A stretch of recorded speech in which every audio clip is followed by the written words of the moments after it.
Hey, welcome to Chicago High School Football Legends, episode 15. I know it's been about almost a year since we did the last show with Walter Brandon from Julian. Tonight on the broadcast, we're going to have one of my co-hosts from Bears Banner Talk Show. We're going to have Jaye Beasley, and so those who might have played against him might have known him by Jerome Beasley. But we're going to get into it. Jay played football at Kennedy High School in Chicago from 1984 to 1987. And a lot of us who played Chicago, CPS football, just played football around the Chicago area, even in near suburbs. We all have similar stories, and we all have stories that are unique to us. So I've been waiting for this. I said I wasn't going to do another episode until I got Jay on. I kind of like strong arm Jay like I did Carl Boyd from Julian. I put it on pause until he came. So no further ado, welcome Jay to the format. What's up, Jay? Hey y'all, what's going on? What's going on? How y'all doing?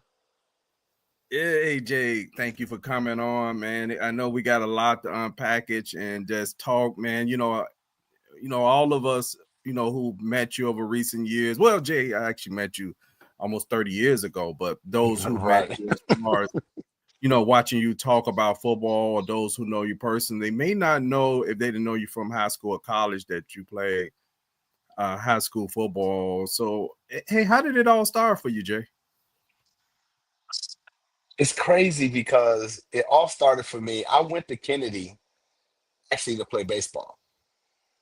Uh, the coach at St. Rita, who was a football coach, Coach Urick, was actually the baseball coach at Kennedy.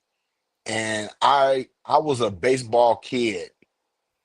I mean, I dabbled in football, street football, what we did, the Garfield Boulevard. I grew up on the Boulevard, so the Garfield Boulevard and the vacant lot. I did all of that as far as football go.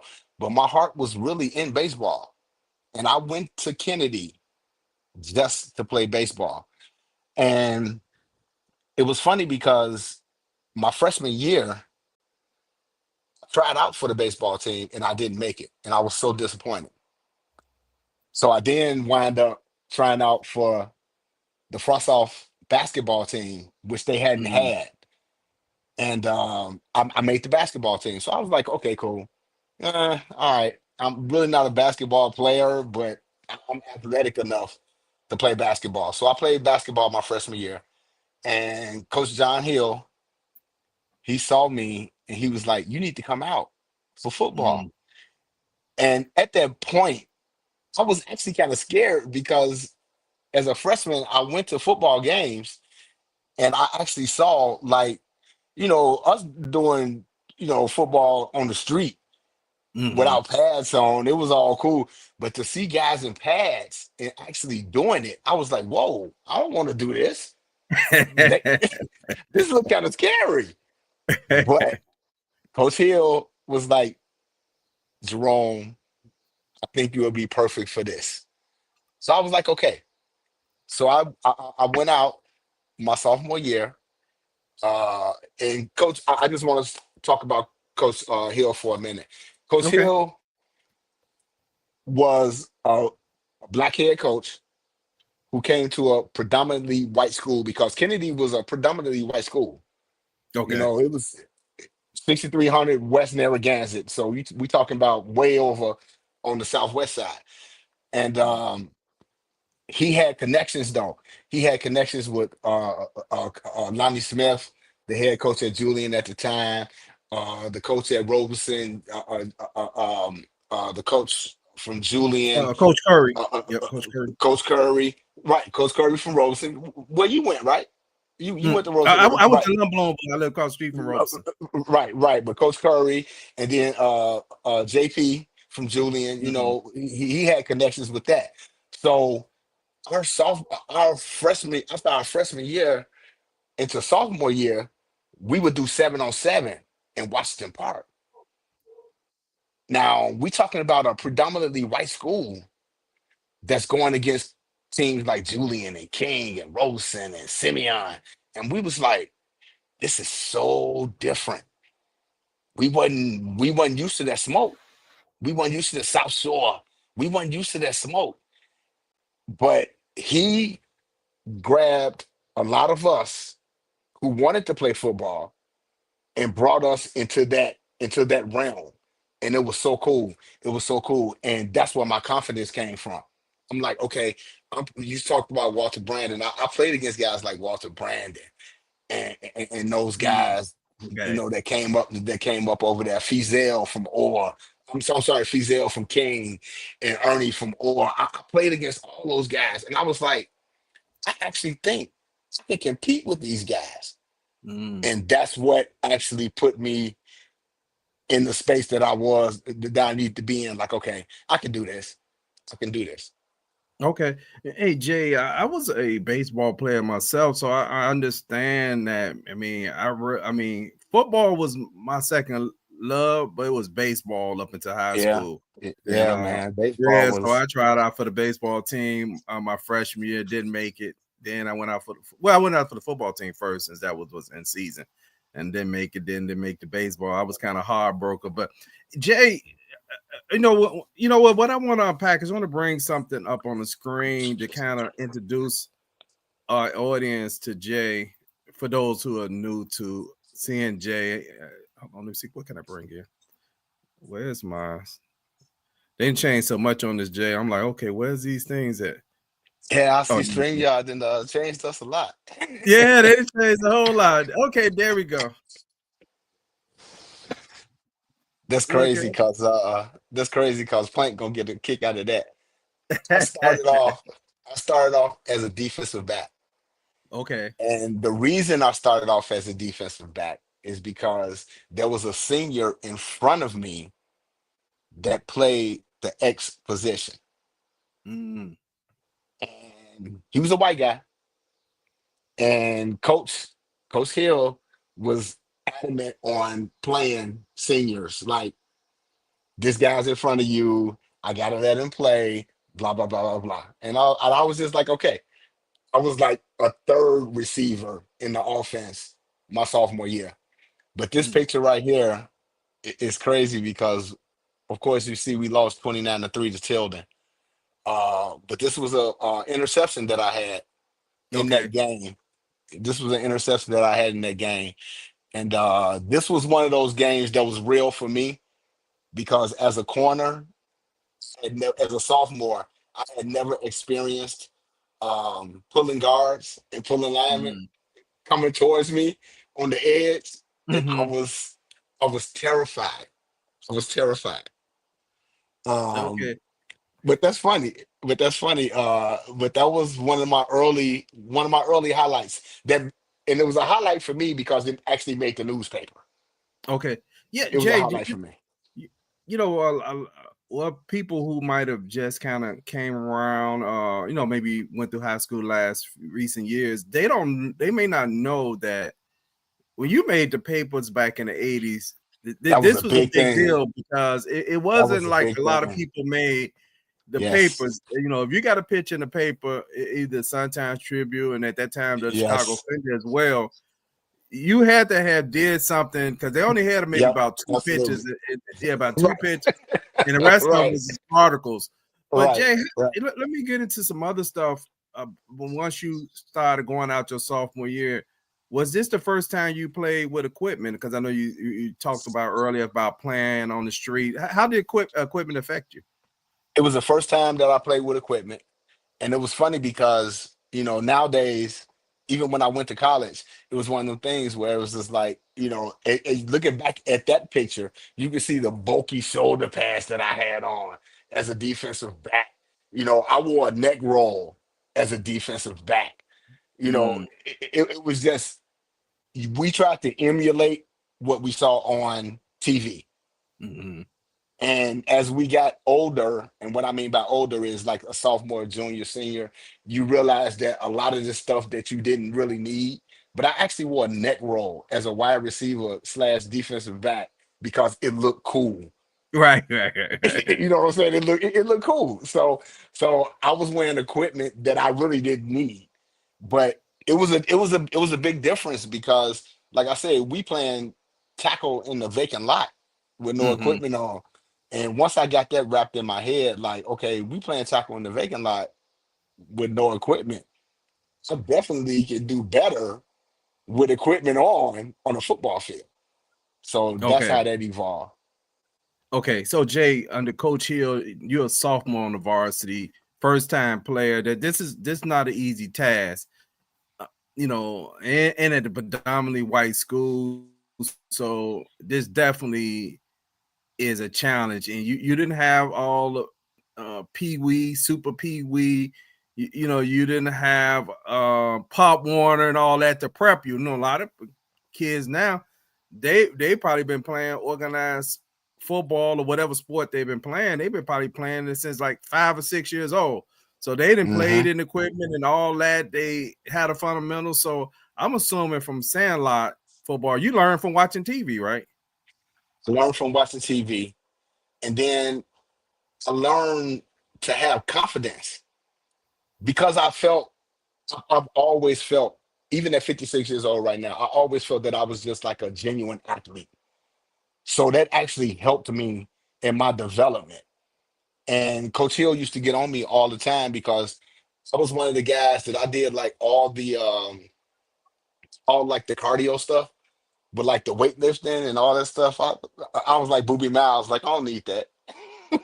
I don't need that. It wasn't until I got later on in my career, in my high school career, where I took it serious about lifting weights and even academics.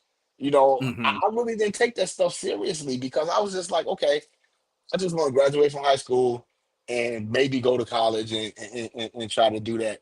But it was one of those things where it was just like I just felt like I didn't need to work. And Coach Okay. Hill used to express that to us like you're gifted, you're gifted talently, but in order to elevate yourself, you need to put in the work. And it took me a long time to figure that out. Okay.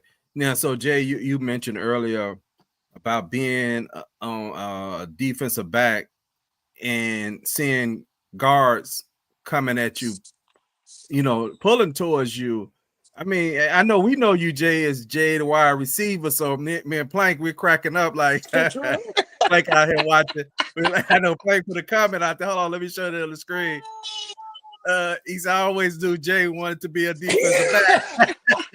I But was anyway, and I was how did you handle that, Jay? I mean, we're gonna get into your story more, but I want to bring that because this is you coming in as a sophomore, and this is all new for you and all the adjustments. And I'm sure as a sophomore, you're small even in weight, and you're playing, and you see a big lineman coming. I mean, how did you overcome that? I'm sure it was kind of like you mentioned terrifying. How did you adjust to that? I adjusted to it because it was what the team needed. Because again, in high school, we had maybe 30, 32 players on the team where it made us play offense and defense. So it was one of those, it was once I got stuck out there as a defensive back, I was like, okay, not only do I have to cover wide receivers, I got stuff to run too. And it was crazy because Mm, my brother was a freshman and he was the line he was the weak side linebacker on my side. So me and mm. my brother actually got into this tandem thing where we would wave our fingers because we was like, this the Beasley side.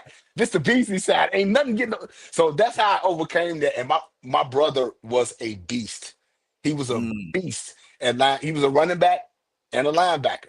He was a beast. And my brother actually was the one that helped me overcome like this terrifying thing with these linemen coming at me because this whole thing was like, hey, I got him. Get the ball carrier. I'll take out the lineman, and we're gonna make the tackle together. So we had fun. We wound up making it a thing where we just had fun together, and that was a big thing for me. Even though my brother is a year younger than me, okay. he helped me overcome that fear of these Mhm, linemen coming at me. Because when I tell you I was terrified when that Tilden game, oh my mhm. God, that Tilden game was no joke. When I Yeah, tell hey, you everything they ran, Tilda was some powerhouses. Matter of fact, I'm thinking about that was the '84 season. I'm trying to think, was any of those players I played against? They might all been gone by then because my last football season was 81 was not 80. I'm sorry, 82 was my last football season. So I'm not sure if Tilda, any of those guys were still there. man, Tilda had some people that was coming at you, and I was like, what the hell is going on over here? It was like every run play was sweep left, sweep right. It wasn't nothing in between. It was sweep left, Mm-hmm. sweep left, and they had pulling guards, pulling tackles, just coming out. And we was like, oh my God, this is crazy. And as you can see from that caption on the picture, we lost the game 29-3. We lost the game 29 Mm-hmm. to 3. No, But it let me was, bring that back. Oh, let me go back to that. So, hold on, what we at? I think I moved advance one, and and I think my interception was the highlight. That was the highlight of the game, and I ain't even score. So hey, so that lets Jay, you do know. you remember how did y'all do that season? Do you remember? My sophomore year, we won 2 games. I think we were Okay, one. I think we were 2-7. okay, I never had. I had no winning seasons in high okay, school. okay, None. okay. Hey, you know what? It happens because if y'all were in a tough division as well. I remember playing. I think we played y'all in the out of conference game in 81. I believe we played Kennedy.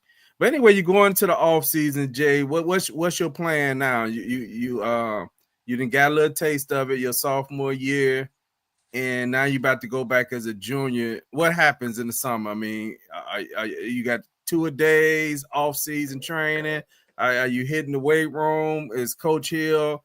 Yeah, I know he got to keep guys locked in because with 2 victories, you get a lot of guys that they just not gonna come back. I'm hitting the weight room, and it was a core of us. My quarterback, Dana Goodwin. My Mm-hmm. brother, our center slash fullback, Reese. My opposite corner, Robert Pettis. We all got together because we all stayed. Well, a couple of the most of us stayed on the south side, and we got together and we went to 87 and Dan Ryan Woods, Mm-hmm. and we would work out there. We would run that hill. I don't know if you know where that hill that on 87 to Dan Ryan. Mm-hmm. We would run that hill. We had cones where we would do cone drills. We was trying to get ready. We was like, okay, Tony Sinalt, David Brown. It was a lot of us Mm-hmm. as teenagers dedicated ourselves to be like, okay, we can actually be pretty good. But going back to what you said about the conference, it's crazy because looking at high school football now, how the conferences are aligned. Conferences back then were aligned in proximity. So it Mm-hmm. was so it was Kennedy, Manly, Curie, Hubbard, and Gage Park. That was Okay. our that was our conference. Mm-hmm. And a lot of times you would know the guys that went to Cary because they was in the neighborhood. You would know the Yeah. guys that went to Gage Park because they was in the neighborhood. And it's crazy because we everybody would get on the bus. Everybody had their equipment. You know what I'm saying? Jersey over the helmet and shoulder pads. Like, why you bring that home? You ain't even need to bring that home. But you brought that home just to let everybody know that you was participating in high school football. So our junior year, we got together and we were all in the same grade, which was a good thing about my Mm-hmm. sophomore year to my senior year, because all of us were in the same grade and we actually played together. Um, so yeah, so we got ready. We got ready for our junior year, and we really thought we was good. And but at that time, we had just a lack of participation in our school. By that time, the football team was really predominantly black. We really didn't have. I mean, we had a couple of Caucasians, but it was predominantly black, and it was Mm-hmm. really like just trying to get people out for the team. And I do believe my junior year we might have had maybe 25 players on the team, Okay. which means that we had to go both ways. You Okay. was playing. I was starting cornerback, starting wide receiver. I was the kick returner. I was the punt returner. I was the gunner on special team. You know what I'm saying? So it's like you never came off the field. You never came off the field. But as a young player, you embrace that because you're like, I'm always on the field. I don't need no brace. I'm always on the Okay. field. So Yeah. You so get you our got to junior be in year, good shape doing that. Hey, Jay, I you want to gotta be. bring this up on the screen. We got two pictures here. Matter of fact, let me make this big so I can even read this. Man, Jay, you even got a color pictures in the paper, man. You I was trying to do it, man. I was trying to do it. When I saw that picture, I think I bought like 25 newspapers just so I could get this picture to have this picture to send it to like people like, look, I made the newspaper. yeah, Actually and in made the color. I mean, newspaper. And it's in even color. today, right? It's not a lot of color pictures. Maybe you get Yeah. one or two. So it looked Yeah. like who Yeah. y'all playing Bogan. It looked like We that's was playing Bogan. Bogan. Yeah, that was Bogan's homecoming. And I think they Okay, beat us. I think they beat us 39 to nothing or 39 to 6 or something like that. Yeah. okay, okay. Yeah. Yeah, he looked like Jay. You got good form right there. You had your hand proper. You know, which that's amazing, Jay, as well, because a lot of us who just kind of learn how to play football just from watching TV, some guys just caught the ball by trying to just clap at the ball in high school, right? They Mm-hmm. might have Mm-hmm. not taught like a fundamental like that, but I see you got the hands, the tape on the hands and all that. Then we got I the was other one where y'all playing a conference game against Gage Park. It Gage looked like Park. Yeah. Jaye Beasley picks up a first down on the reception. What do you remember about this game against Gage Park? What I remember about that game is I had 12 receptions for 176 yards, and we scored Mm. 0 points. Oh wow. We lost that game 6 to nothing on a pick six. Mm. I remember it like it was yesterday. Dana threw a pick six. It was a tight end screen. I remember it like it was yesterday. It Mm. was a tight end screen. Dana threw a pick six, and we lost that game 6 to nothing. Mm. Never forget Wow. it. Never forget it. Was that what that was near the end of the game? No, it was like maybe it was the third. It's like the third quarter. We went Okay. to halftime. We went halftime 0-0, and that was our homecoming. Mm. That Gage Park game was our homecoming, and we went into halftime 6 to nothing, and we lost it. We went into halftime 0-0. I'm sorry, and we lost that game 6 to nothing on the pick six. Okay. Never, Now, hey I'll never Jay, forget with this being y'all homecoming, I mean, I don't want to skip over that. I mean, do it. you remember like any of the homecoming activity, the hype of the week, getting ready for it? Did y'all have parades? Yes, we did. We had parades. We had a firehouse that was right around the corner from our high school, and we actually had the parade. They had the fire engine. We rode on top of the fire engine, through during the parade. It was so cool. It was so cool. It was so cool. My senior year in high school was so cool. My junior year and my senior year was really some years that I remember because even in my junior year, that's when I start receiving. That's when coach start receiving because they at that time they weren't sending letters to the players. They were sending them to the coach. Mm-hmm. I started getting letters from colleges, and I'm like, wait a minute. I'm like, am I that good? Right, right. Colleges are actually looking at me, and then that's what made me ramp it up for my senior year because I was like, okay, now I'm looking at like academics. They talk about the ACT and the SAT and the score that you need to have, and I'm like, okay, I've been really here just skating by. And I'm being honest. I'm really just skating back. As long as I can contain this C average and be able to play, I can be able to play sports. I'm good. And then that's what made me realize, like, okay, you might have some potential here. Yeah. So that's when I really ramped it up.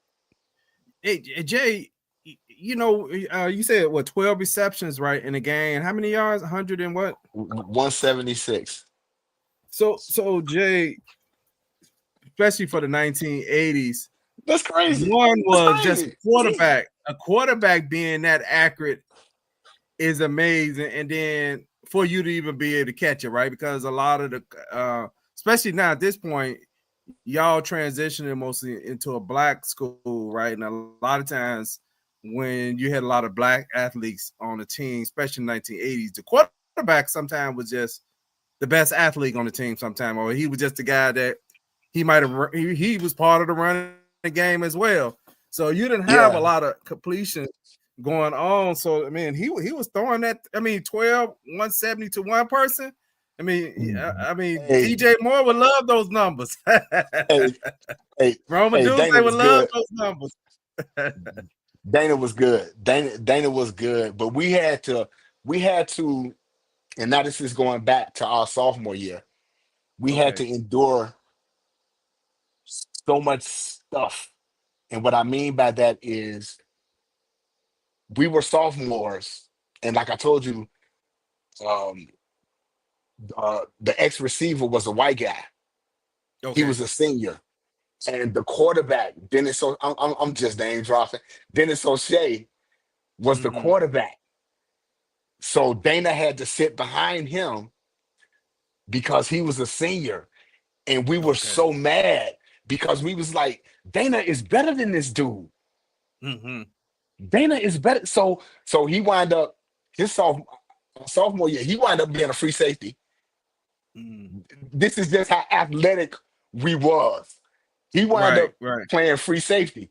You know what I'm saying? So it was one of the things. And it was one of the things where we like, why do we have to sit back and wait because they seniors? Because we did all the work. We were the ones that was going to Washington Park. They wasn't Mm-hmm. doing that stuff. They would come in August when we had 2 days, living right across the street from the school. They would walk across the street and then they would come to practice. You know what I'm saying? So it was one of the things where it was just like, why do we have to sit back and wait because they seniors? They not putting the work in. But after our sophomore year, everything prevailed and we did the best we could with what we had. Jay, I'm trying to go in my memory from history.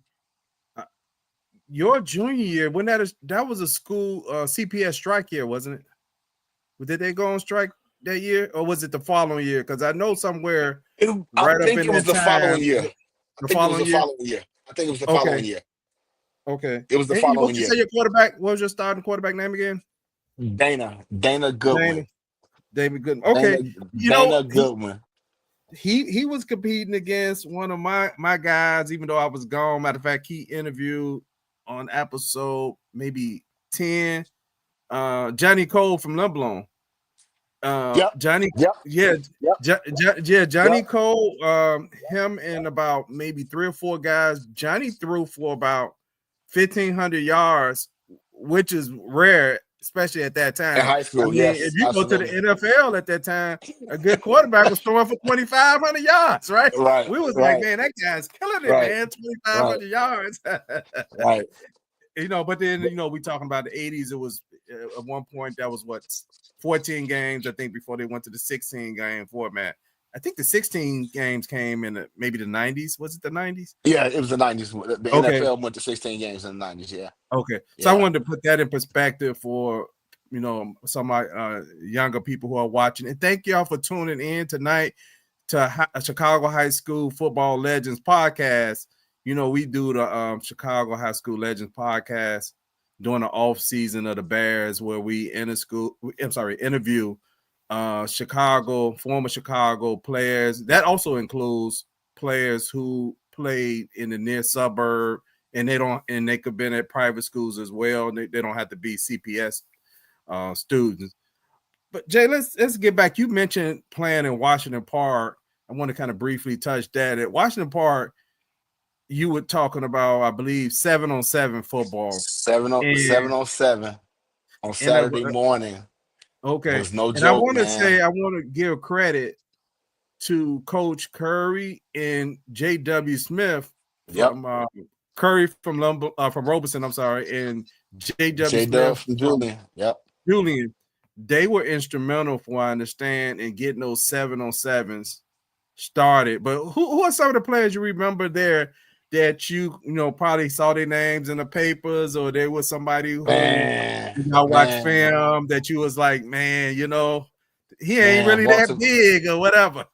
Walter Brandon was a beast. and I can't think of his name, the other wide receiver that played on the opposite side of him, who God rest his soul just passed recently. Um, but that Julian team in '85, I want to say, they were beast. We we we were just lucky to be associated with them via 7-on-7 and watch the Mm, part, because we didn't get a chance to play against like athletes. We didn't get a chance to play against athletes like that. Like I said, we played against the Currys, I mean the Curies and the Hubbards, who wasn't Hubbard, who's now a big time high school football program. mhm. They wasn't big time when we was playing. We know we played against Gays Park, but to play against like Hubbard, Julian and Julian. King and Robeson and South Shore, that was big for us Mhm, because we didn't know that that level of high school football existed mhm, until 7-on-7.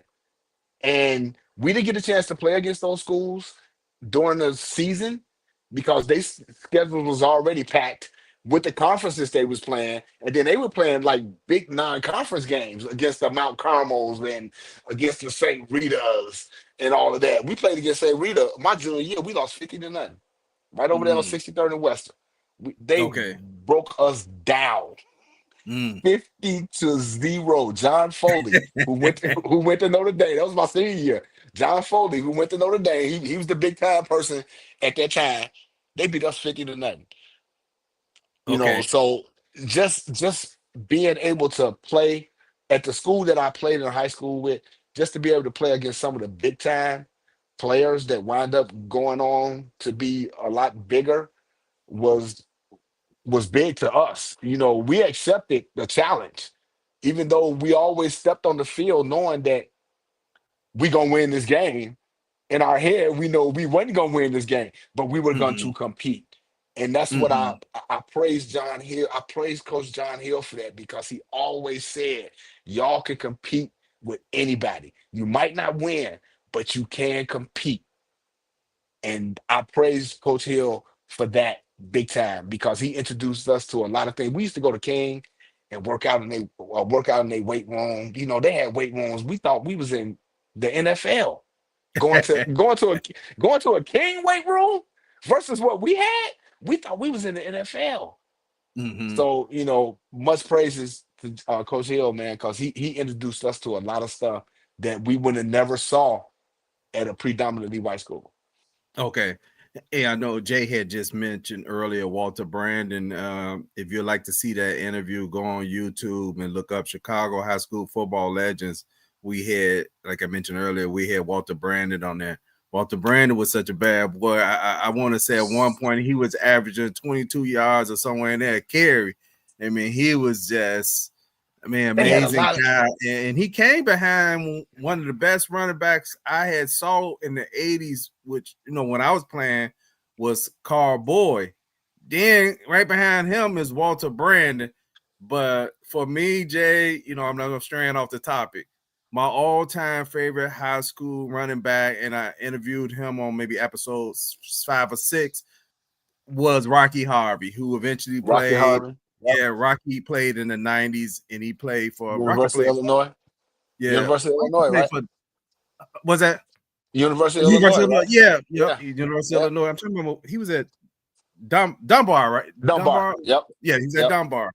Yep. Rocky was a beast. Rocky, I think one season he rushed for 2,000, a little over 2,000 yards, maybe like 25, 500, 20, I'm sorry, 2,500 yards, which is incredible. But anyway, And I Jay, I wish got I could another just spot. real quick. I just wish I could remember the names from that '85 Julian team, man. Because I'm gonna tell you, man, that Julian team in '85 was stupid. They had like I want to say like 8 players from that '85, '86 team that wound up going to D1 schools. They Yeah, was that school was stacked. yeah. And when I graduated high school in '87, my George Streeter. brother George Streeter was George one of the Streeter was players on one. that team. George Yep. Streeter was one, played for the Bears. He actually Yeah. played for the Bears. Played for the Bears, played for Notre Dame. Yep. One of my fraternity brothers, Ed Junkins, played on that team. Ed Ed Junkins, was yep. a starting center. I'm trying to think of some of the other guys I remember. They Just had, they had a, that team that, was stacked. that team was stacked. And when I graduated in 87, my brother was going to be a senior at Kennedy. He actually transferred to Mm. Julian Oh wow. in 88 for the 87-88 and wind up playing in the Prep Bowl at Soldier Field. Oh wow, right. I Wow, was that's like, amazing. wow. He told me he was like, dude, we go. I was away at school. He's like, we going to the Prep Bowl, and I came home. I came home for Thanksgiving break, and I actually went to the Prep Bowl. So I actually had a chance to see my brother play at Soldier Field. Yeah, that was the thing back then too. Is if you made it to the semifinals, it was at Soldier Field. The Mm-hmm. CPS championship was at Soldier Field, and Prep Bowl were at Soldier Field at that time. Jay, do you remember some of the stadiums that y'all played, y'all games in? Most of our games were played at Rockney, Oh, Rodney, okay, up north. Rockney Stadium. Was that Roosevelt and Central?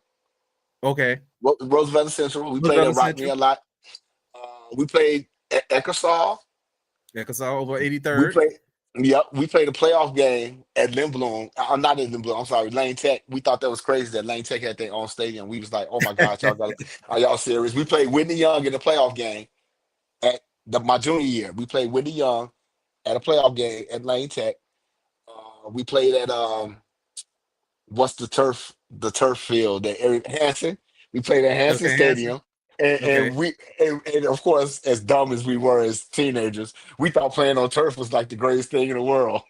We was Right, like, right. Did oh, they y'all got. play the thing at Gately? Y'all play We the games played at one. Gately? We played one game at Gately. I believe it was South Shore. We played at Okay. Gately. Was it a night We, game or day game? no, it was a day game, man. Well, the only night Okay. games we had was at Hanson. We played Sullivan, a season opener, my junior year at Sullivan, uh, at Hanson, and that was a night game. And we thought we was in the NFL, man. You couldn't tell me what we played on turf and at night. It's the It took. Oh NFL, yeah, baby. man. Look, that was heaven, Jay. I remember playing. Matter of fact, my very last high school football game was at Gately at night against Simeon. Man, you came out there, and also the schools really, you know, was behind the football teams back then. I mean, Hmm. some schools now, they actually sometimes the stadiums are empty, right? The people are more Yeah, yeah. basketball now.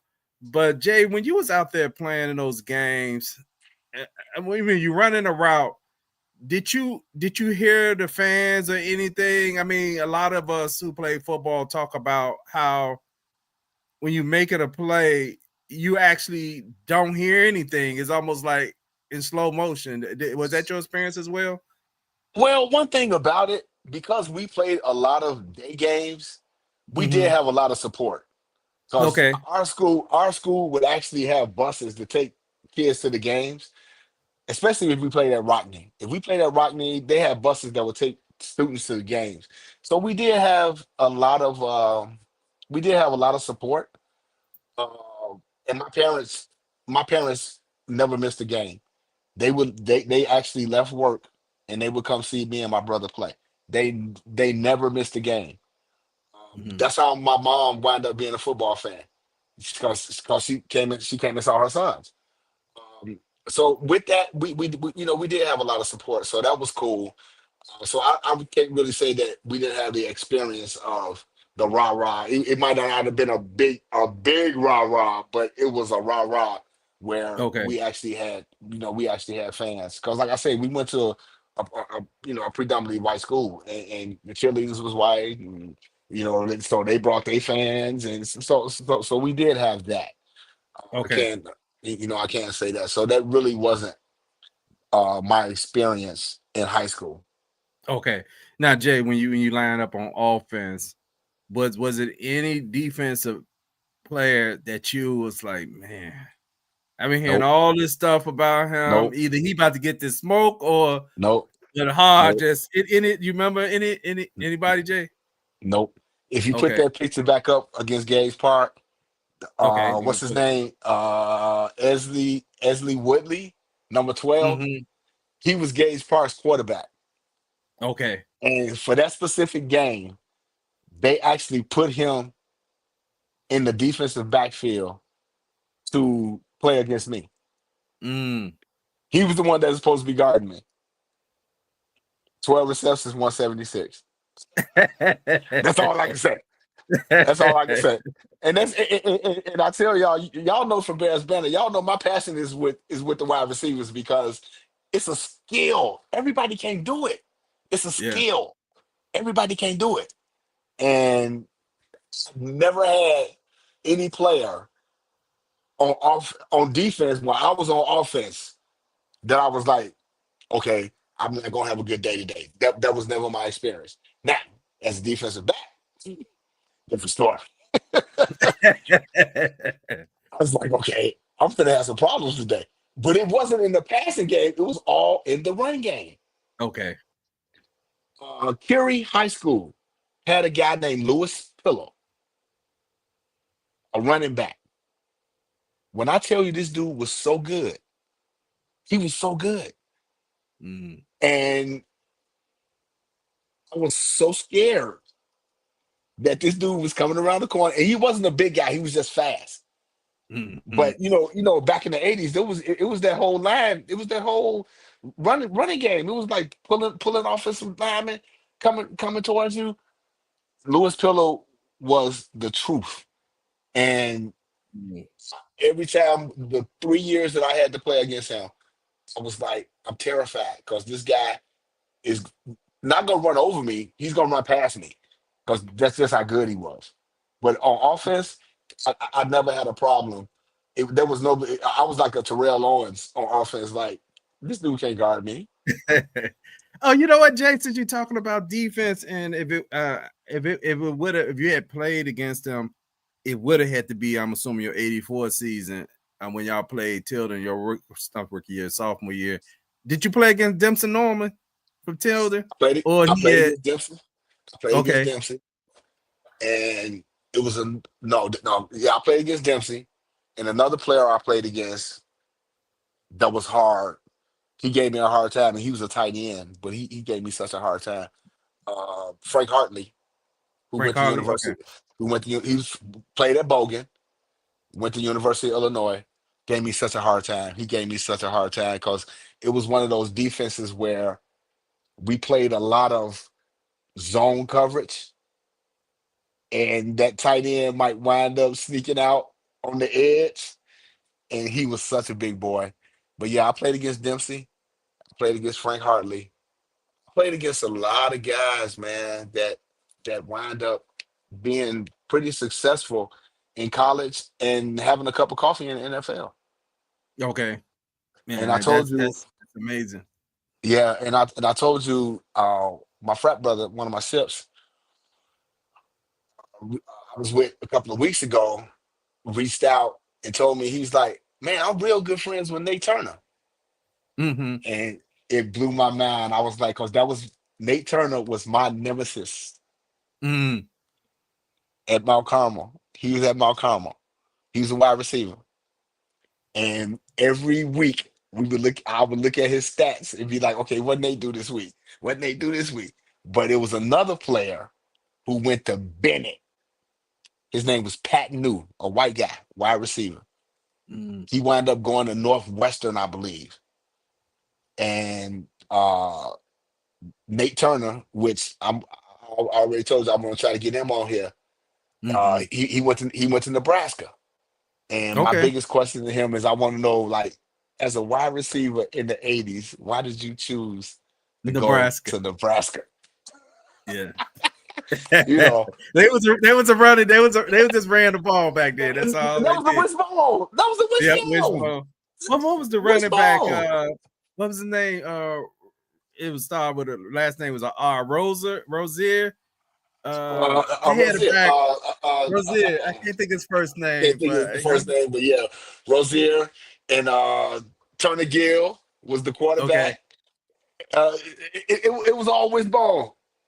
It was always ball. Osborne was straight up like heading the ball off like 1, 2, 3, here we go. But I played in an era with some good players, man. Chris Calloway, I want to Mm-hmm. say, was around in my era. So it was some good high school. It was some good high school football players, man, in that era, and it was a lot of them coming out of the public league too. Because, like Yeah. you mentioned George Streeter, Walter Brandon. It was just a lot of players, man. That came out of high school, and the thing about it is, the public league was so big back then, as far as exposure. The Mm-hmm. exposure was big, but now, as much as I try to follow high school football, it just don't hit the same way. You don't hit the same. Yeah. It just don't hit the same. Yeah. He said a receiver was Urban Fryer for Nebraska. Urban Fire. Yep. Yep. Yep. Okay. Thanks, Plank. Yep. Jay, I'm trying to figure out how did you do it endurance wise? I mean, you running back punts, kick, you run out kick punts, kickoffs, you That playing was youth. That was offense, youth. Youth. defense. That was If youth. you know what I'm saying, you're not playing like a position on offense or defense where you can kind of get a breather, right? I mean, you active every play on both of those positions. I But you mean, know Jay, what they what was your challenge as far as learning how to feel a punt return? That wasn't easy, especially then, because a lot of teams didn't punt a lot. So other than practice, you didn't really get a lot of attempts sometime, right? Because sometimes and, teams would just go for it on fourth, right? and it's crazy that you say that because, like I say, big ups to Coach Hill because Coach Hill was a punter. He used to punt to me Mm, in practice, and he would punt from his left and from his right. Coach Hill was the truth. So I mm, was learning how to feel punts from a left hand from a left footed kicker and a right footed kicker. And I tell people catching punts is different from catching kickoffs. You yes. know, the punts are a little bit harder. The kickoffs is just it's just that tumble. But Yeah. I just wanted to be that guy. And that was my thing. It was just like I want to be the guy. Like anytime they telling me they're not gonna take me off the field, I'm gonna it's just like in basketball. When you play pickup basketball, you don't want to come off the court. Right. And that Right. was and that was my thing. You playing 21, I'm playing 21, I'm scoring 21 points, I'm staying on. But it was like they didn't want to come off the field. And in order for me not to come off the field, I had to be able to do that. But it Okay. all still came from just being young Okay. and the conditioning that we went through back then, which people would call it crazy right now. I look at the NFL and they talking about these two a day. But we used to do two a days, 90 Yeah. degrees. Yeah. Bernard, we used to do two a Maybe no days. no water. Probably no water until you go inside for a minute. Right, right. Water, what is that? We don't Yeah. do that. Yeah. It's almost like in today's society, that's almost like mentally, psychologically not right. Yeah, But yeah, back, man. They be like, man, report that coach for abuse, man. He but back they're not then getting we water breaks. But back then we was up for that challenge. They said Yeah. coach said we can't have no water till we get this right. Run that play again. Nope, nope, nope. Run that play again. We might run the same play 10 times in a row until all 11 people got that play right. Then they would be like, Mhm. okay, break for water. But you was Okay. gonna run that play 10 times. You might if you run it twice and everybody do the right thing, then it's okay. But if you run Mhm. that play and the Z receiver ain't blocked the person that he was supposed to, or he lollygagging, which was a big word for us back then. Oh, you lollygagging. Run it again. Run it again. I'm not satisfied. Run that play again. And we used to look at people like, dude, can you just run the play right? But it was it was in the end, when it's all said and done, though, it was a form of discipline. And as a grown man right now, I have these memories, and I still think about it and think that it made me a better person Okay. just because it was discipline. And I'll never forget one day, coach, this how close we were. Coach used to take us home because we stayed pretty far from Kennedy. Like I Hmm. said, we went to Kennedy and we wasn't even in the area. Hmm. But I went to Kennedy to play baseball, but we wasn't even in the area. But coach used to drop us off at home after practice. And he told my mom one time, he was like, your kid Jerome is going to be real special if he ever learns to listen and do what it is that he needs to do to be successful. Mm. And that stuck with me. And my mom to this day, she still tell me all the time, like, remember what Coach Hill said? So those are memories that I have from my childhood Right. as a 56-year-old man now. I still think about those things. And I think about how I was able to navigate those waters as a teenager and make it mean something to me. Yeah. Jay, for those of us who play high school athletics, a lot of those things, especially as young men, became lessons for us later on in life that we were able to reach back and use those and other things. And I think a lot of times, like maybe our family and stuff, or maybe they hear us talking about these stories, they're like, "Oh man, did where the tape?" Right? Something like I was like, "Where the tape at?" But anyway, Jay, I just want to go back in your story a little bit. So I know your sophomore year, y'all won 2 games, but your junior year, y'all made a playoff run. I know, Yep. how far did y'all make it in the playoff that year? We lost in the first round to Lane Tech. Was the first round? And it was Okay. and Who it y'all was play? crazy because we played Whitney Young. Whitney We Young. played Okay. Whitney Young at Lane Tech. And it was crazy because we had lost our last game and we were tied. And we needed, I want to say it was Bogan to Mm, lose in order for us to get in the playoffs. mm, And Coach Hill called us that night. When I say us, I mean me and my brother. He called us that night. He's like, we're in the playoffs. I'll never mm, forget this conversation. He was like, how does that make you feel? And me and my brother, we was like, we are actually going to the high school playoffs. And we were so excited. And I never forget it. It was a Saturday night when he called us. And he told us, he was like, I'm gonna come pick y'all up and I'm gonna take y'all to church with me and my wife in the morning. mm. Vernon Park Church of God was now where it's now on, like, I want to say 86, 85th and Stony Island. Yeah. I'm sorry, not Stony. It's, Yes, It's Tony now. Yep. it's Stony. Okay, okay. And he picked us up that morning and took us to church. And Mm, after church, he said, I'm gonna take my wife home. I'm gonna give y'all a couple of hours, and we're gonna go out to the park and we're gonna run some routes. We're gonna do some handoffs. That's who Coach Hill was. mm, That's who Coach Hill was. He was a mentor. And we lost that game. And I want to say the score wound up being like 12-3 or 12-6 or something like that. mm. Because Wow. regardless of what you believe, we actually had a kicker. We had a Mm. Hispanic guy that we had a field goal kicker in high Okay. school. You know. Right. So Right. so so which don't happen often.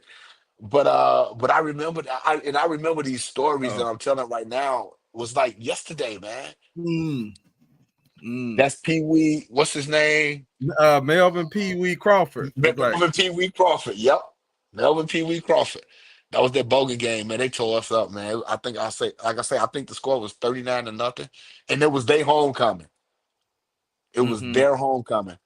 That was at Rodney Stadium. Okay. Now, Jay, I noticed the back of y'all jerseys. is that a name plate or is that the name of the school that's on the back of y'all That's the name of the jersey? school. That's the The name name of of the the school. school. Okay. Yeah. Now, how did you pick number 24? I'm always curious of I'm so how glad that you athletes asked come up that with that. Yeah. because that was something that I wanted to mention on this show. I wanted number one, Okay. of course, but our quarterback wanted number one too. Mm. And coach was like, "Ain't nobody wearing number one." So Dana wind up, man, this is crazy. I'm like, wow, it's just so many memories. So Dana wind up wearing number 11, Okay. and because I started off as a defensive back, I was like, okay, I'm gonna wear number 24, and it Mm. just stuck with me from my sophomore year to my senior year. Mm. They want to change numbers, and it was Okay. crazy because as a senior, I looked at it and I was like, I want to change my number, but I'm like, I'm a senior now. Ain't nobody gonna know who I am if I change my number. Hmm. Because 24 is a defensive back number, blank. Yeah. Yeah. But uh, but I wound up wearing 24 because I started off as a defensive back, and I just stuck with it. But I originally wanted number one, and we fought over number one. And my coach was like, "I'm taking it out of circulation. Ain't nobody winning." He actually took out all the double digit numbers. So our Mm. first number on our uniform started at 10, Okay. and our backup Okay. quarterback wore number 10. Dana wore number 11, and that was it. So yeah, Okay. so that's how I wound up wearing 24. Okay. We gonna kind of jump to your high school, college career. We're gonna touch on the senior year real quick, but I did have another question in reference to I know that changing the number thing was difficult, and you stayed with the same numbers because I actually changed number from my junior year to my senior year, but I didn't start until late my junior year, and this is going to lead up to my question. And my senior year, man, I idolized Marcus Allen while he was in USC. Marcus Allen wore number 33. That's why I ended up getting 33. And Marcus Allen, everything I was looking at his whatever he wore, I was trying to do it. I was like looking at his running style. I'm like, man, I even had at one point my senior year, I had got a handkerchief and I wrote number 33 in the real small print. I put Marcus Allen under, right, but I put my name on because I wanted to embody Marcus Allen because I felt like uh he had played behind Charles White, who was a Mm-hmm. two-time Heisman Trophy winner. And ironically, I played with our first guest, Sydney Sydney Muhammad, known now. And we were both in the same year, but I felt like I was Marcus Allen playing with Charles White. So I was like, man, I got to make my impact because, he actually played 1 year together. But anyway, Jay, who was the guys that you idolized that you kind of mimicked your game after, or did you not mimic your game after anybody on offense? On offense, it was Jerry Rice. Jerry It Rice? was Jerry Okay. Rice. It was Jerry Rice. Um, I started following Jerry Rice when he was a freshman at Mississippi Valley because I had just got big into college football because now I'm thinking like I might be able to go to college and play football. So now I'm like looking at all these wide receivers. But Jerry Rice was the guy, man. He was the guy. The dude could catch a molecule in the dark. That Okay. was my thing. This dude could catch a molecule in the dark. And Mm, I know I'm jumping ahead, but when I went to Alcorn State my freshman year, all I did was watch back tape of him playing against Alcorn State because it was just like this dude is the beast. And of course, I like the local guys. I think Dennis McKinnon was such an underrated wide receiver for the Bears. Dennis McKinnon was really, really good. He was really good. mm, Uh, he mentioned Urban Fryer. Urban Fryer was good. It was a lot of good wide receivers in the NFL at that time, but Jerry Rice was the dude, man. That dude mm. was the dude. And to come from a small Okay. school to be drafted in the first round, by a first class organization. I was just like, wow, this dude is, and his numbers. I mean, you couldn't beat the numbers. He put up Okay. numbers, you Okay. know, and he wasn't fast. You know, we had Willie Galt, who was the Olympic sprinter guy, but he couldn't catch. You know Right. what Right. I'm Right. saying? You know Right. what I'm saying?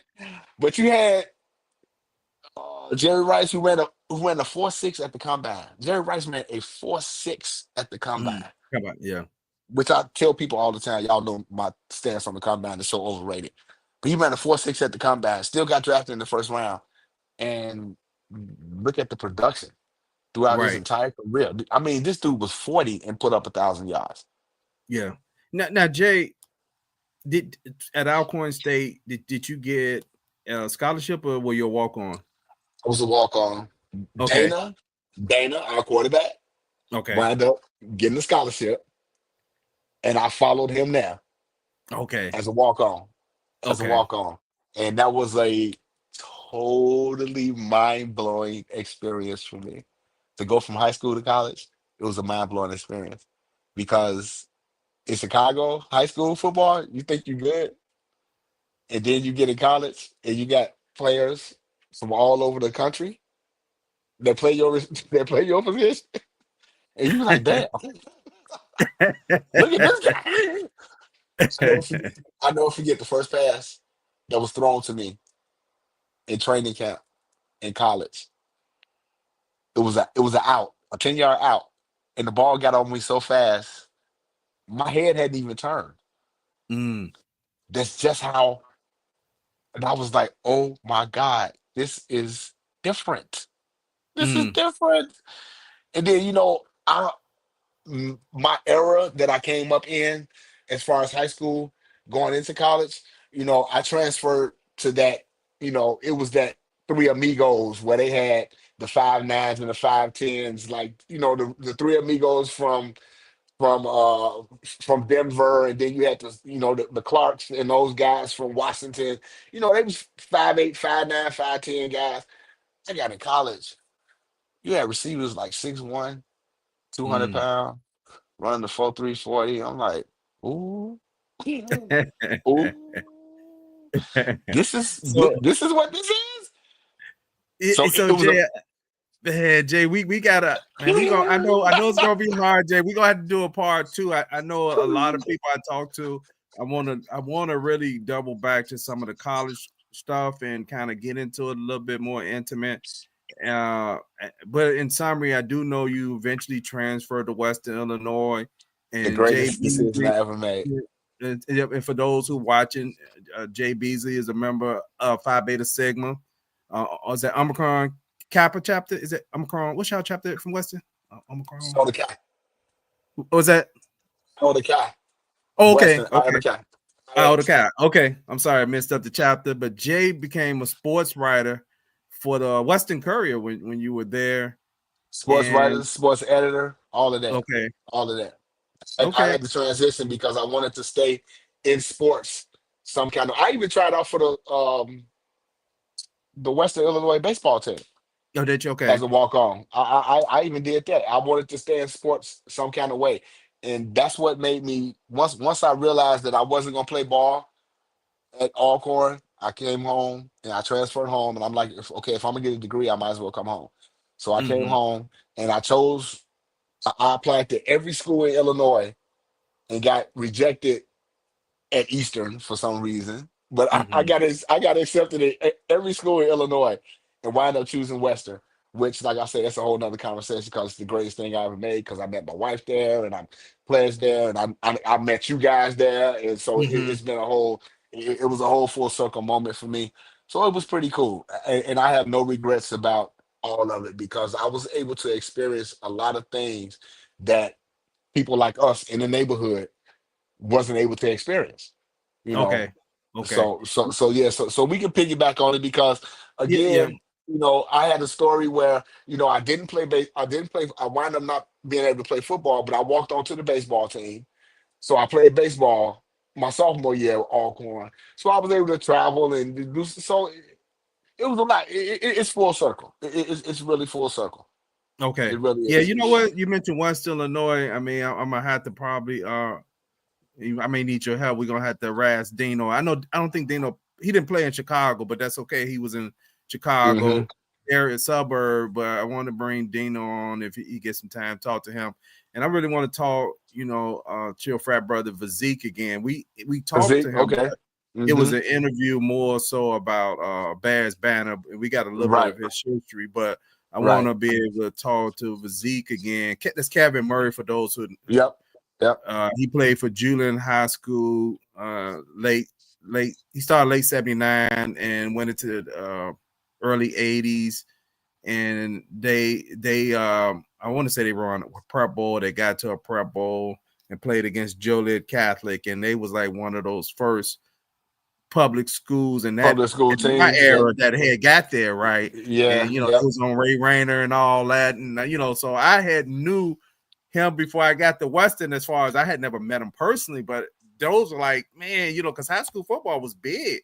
So even though I was coming out of grammar school, I was just like, man, who is those guys? And I just remember those crazy names. We talked about it, and they was calling them Vizik in high school. So when they introduced themselves, Ray Rayner, and it was I was like, Vizik, man, crazy horse. They had Super Toe. Like, man, who are these guys? These are some crazy names. But anyway, Jay, man, thank you so much. It's crazy because before you come off, I just pulled up a few of my high school accolades. This is a plaque that I got my senior year. Got my name on it, the years, and it has 1984 through 1987, wide receiver, 24, captain. And then this trophy that I was presented was a Southwest Kiwanis MVP of the conference. So just a few accolades that I had, but it was cool, man. I was able I lived my high school life pretty darn good. Pretty darn good. I lived my high school life pretty darn good. And like people say, you was a rock star.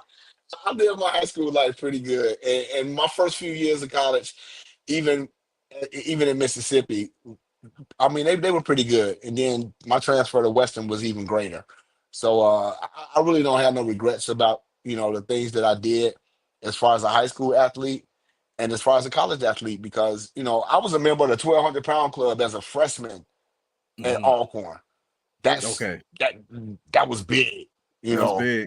1,200-pound club. I was a member of the 1,200-pound club as a freshman in college. So okay. So we'll continue this when we get a chance. We Because I definitely love just to do. I'll let it just go through it. Yeah. You know what? Through it. And then one of the reason that kind of made me come up with this idea was because there's so many of us who played different sports in high school or college, or even some played in the pros. But the high school is really those special memories. Yep. And they were just not special memories for us. They were special memories for other students at the school.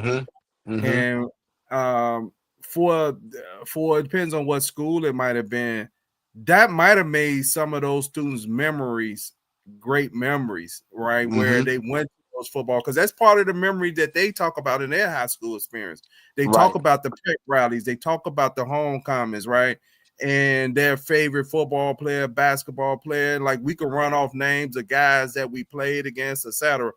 But anyway, if you know any players out there that you've been looking for, you like to see what they're doing, or you want me to bring on, just leave a comment on this video if you're watching on YouTube or LinkedIn, or if you're watching this program on Facebook, hit the subscribe button.